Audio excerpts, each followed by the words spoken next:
Please, are you a journalist? Please ಕೂತ್ಕೊಳ್ಳಿ, ಸುಮ್ಮನೆ ರೀ, ಆಮೇಲೆ ಮಾತಾಡೋಣ. ಖಂಡಿತ ಅವರು ಕಾನೂನು ಪದವೀಧರ, ಅವ್ರಿಗೆ ಗೊತ್ತಿದೆ. ಸಿದ್ದರಾಮಯ್ಯನವ್ರು ಏನು ಒಬ್ಬ ಜಾಣ, ಅವರು ಒಬ್ಬ ಬ್ರಿಲಿಯಂಟ್ ಪಾಲಿಟಿಷಿಯನ್, ತಂತ್ರಗಾರಿಕೆ ಚೆನ್ನಾಗಿ ಗೊತ್ತಿದೆ. ಡಿ ಕೆ ಶಿವಕುಮಾರ್ ಅವ್ರನ್ನ 2.5 ವರ್ಷದಿಂದ ಚೇರಿಂದ ದೂರ ಇಟ್ಟಿದ್ದಾರೆ ಅಂತಂದ್ರೆ ಅವರು ಜಾಣ ಇಲ್ದಲೇ ಇರ್ತಾರ? ಅವರಿಗೆ ಗೊತ್ತಿದ್ದು ಕೂಡ ಅವರ ಚೇರ್ನ ಭದ್ರ ಮಾಡ್ಕೊಳ್ಳೋದಕ್ಕೋಸ್ಕರ ಇಲ್ಲಿ ಬಾನು ಮುಷ್ತಾಕ್ ಅವರನ್ನ ದಸರಾ ಉದ್ಘಾಟನೆ ಕರೆದಿದ್ದಾರೆ. ಈ ಕಡೆ ಕುರುಬ ಸಮುದಾಯದವರನ್ನ ದಾರಿ ತಪ್ಪಿಸೋದಕ್ಕೋಸ್ಕರ ನಿಮ್ಮನ್ನ ಎಸ್ಸಿ ಕ್ಯಾಟಗರಿ ಸೇರಿಸ್ತೀವಿ ಅಂತ ಹೇಳ್ತಾ ಇದ್ದಾರೆ.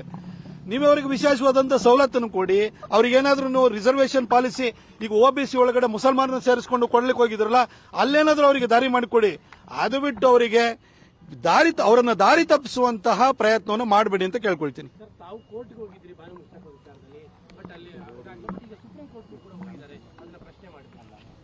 ನಾನು ಬಹಳ ಸ್ಪಷ್ಟವಾಗಿ ಮೊನ್ನೆನೆ ನಾ ಹೇಳಿಕೆ ಕೊಡ್ತಾ ಹೇಳಿದೆ. ಹಗಲು ದರೋಡೆ ನಡೆದಂತಹ ಮೂಡಾದ 14 ಸೈಟ್ಗಳ ಪ್ರಕರಣವನ್ನೇ ಹೈಕೋರ್ಟ್ನಲ್ಲಿ ವಜಾ ಮಾಡಲಾಗಿತ್ತು. MD ಸಮೀರ್ ಅನ್ನೋನು ಇಷ್ಟು ಒಂದು ಅವಹೇಳನಕಾರಿಯಾಗಿ ವಿಡಿಯೋವನ್ನು ಮಾಡಿ ಧರ್ಮಸ್ಥಳದ ಬಗ್ಗೆ ಅಪನಂಬಿಕೆಯನ್ನ ಮೂಡಿಸಿದಂತವನಿಗೆ ನಿರೀಕ್ಷಣಾ ಜಾಮೀನನ್ನು ಮಂಗಳೂರಿನಲ್ಲಿ ಕೊಡಲಾಯಿತು. ಹಾಗೆಯೇ ಧರ್ಮಸ್ಥಳಕ್ಕೆ JCB ನುಗ್ಗಿಸಿ ಧರ್ಮಸ್ಥಳ ದೇವಸ್ಥಾನ ಹೊಡಿಬೇಕು ಅಂತ ಹೇಳಿದಂತ ಮಹೇಶ್ ತಿಮ್ಮಾರೋಡಿ ಅವರನ್ನ ಆ ಪ್ರಕರಣದಲ್ಲಿ ಕೇಸು ದಾಖಲು ಮಾಡಲಿಲ್ಲ. ಈ ಎಲ್ಲಾ ಉದಾಹರಣೆಗಳಿದ್ದಾಗ್ಯೂ ಕೂಡ ಒಂದು ಭರವಸೆಯೊಂದಿಗೆ ನಾನು ಹೈಕೋರ್ಟಿಗೆ PIL ಹಾಕಿದ್ದೆ. ಅಲ್ಲಿ ಬರೀ ಸೆಕ್ಯುಲರಿಸಂ ಅನ್ನೋ ದುರ್ಬೀನ್ ಹಾಕೊಂಡು ಕನ್ನಡಕ ಹಾಕೊಂಡು ಇಡೀ ಪ್ರಕರಣವನ್ನು ನೋಡಿದ್ರು. RUA ಪೂಜಾರಿ ಅಂತಾರೆ. ನಾನು ಪೂಜಾರಿ ಆಗಿರಕ್ಕಾಗುತ್ತಾ ಹೇಳಿ? ಕೋರ್ಟ್ ಕೇಳುತ್ತೆ, ನೀವು ಪೂಜಾರಿನ, ನೀನು ಈ ಪ್ರಶ್ನೆ ಮಾಡಕ್ಕೆ ಪೂಜಾರಿನ ಅಂತ ಕೇಳ್ತಾರೆ. ನೀನು ಈ ಟ್ರಸ್ಟ್ ಒಳಗಡೆ ನೀನಿದೆಯಾ ಅಂತ ಕೇಳ್ತಾರೆ. ನಾನು ಟ್ರಸ್ಟ್ ಆಗಿರ್ಲೇಬೇಕಾ? ಅಥವಾ ಈ ಒಂದು ಹೈಪವರ್ಡ್ ಕಮಿಟಿ ಅಂತ ಏನಿತ್ತೋ ಇದ್ರೊಳಗಡೆ ನೀನು ಭಾಗಿಯಾಗಿದೆಯಾ ಅಂತ ಕೇಳ್ತಾರೆ. ಹೈಪವರ್ಡ್ ಕಮಿಟಿ 10 ವರ್ಷ ನಾನು ಅದರೊಳಗಡೆ ಕೂತಿದ್ದೀನಿ. ಹೈಪವರ್ಡ್ ಕಮಿಟಿನಲ್ಲಿ ಎಲ್ಲರೂ ಸದಸ್ಯರು ಇರ್ತಾರೆ.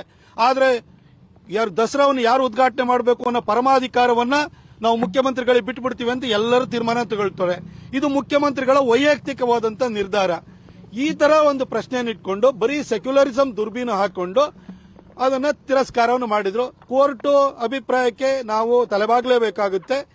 ಅದು ಧಾರ್ಮಿಕ ವಿಚಾರ. ನಾನೊಬ್ಬ ಹಿಂದೂ ಆಗಿ ಬಹುಸಂಖ್ಯಾತ ಜನರ ಅಭಿಪ್ರಾಯಕ್ಕೆ ಪೂರಕವಾಗಿ ಹೈಕೋರ್ಟ್ ಅನ್ನ ನಾನು ಅಪ್ರೋಚ್ ಮಾಡಿದ್ದೆ. ಆದರೆ ಹೈಕೋರ್ಟ್ ಬರೀ ಸೆಕ್ಯುಲರಿಸಂ ದುರ್ಬೀನು ಹಾಕೊಂಡು ಅದನ್ನ ತಿರಸ್ಕಾರವನ್ನು ಮಾಡಿದೆ. ನನ್ನ ಪೂಜಾರಿ ಅಂತ ಕೇಳಿದ್ರೆ ನಾನು ಪೂಜಾರಿ ಅಲ್ಲ, ಆದರೆ ನಾನೊಬ್ಬ ಧರ್ಮನಿಷ್ಠ ಹಿಂದೂ ಪರಂಪರೆಯಲ್ಲಿ ನಂಬಿಕೆ ಇಟ್ಟಿರುವಂತಹ ಒಬ್ಬ ಪ್ರಜೆ ಆಗಿದ್ದೀನಿ. ನನಗೂ ಕೂಡ ಕೇಳುವಂತಹ ಹಕ್ಕಿದೆ. ಆದರೆ ಕೋರ್ಟು ಆ ಸೀಮಿತ ಪರಿಧಿಯಲ್ಲಿ ನೋಡಿ ತಿರಸ್ಕಾರವನ್ನು ಮಾಡಿದೆ. ನಾನು ಅದರ ಬಗ್ಗೆ ಇನ್ನು ಹೆಚ್ಚೇನು ಮಾತಾಡ್ಲಿಕ್ಕೆ ಹೋಗುದಿಲ್ಲ.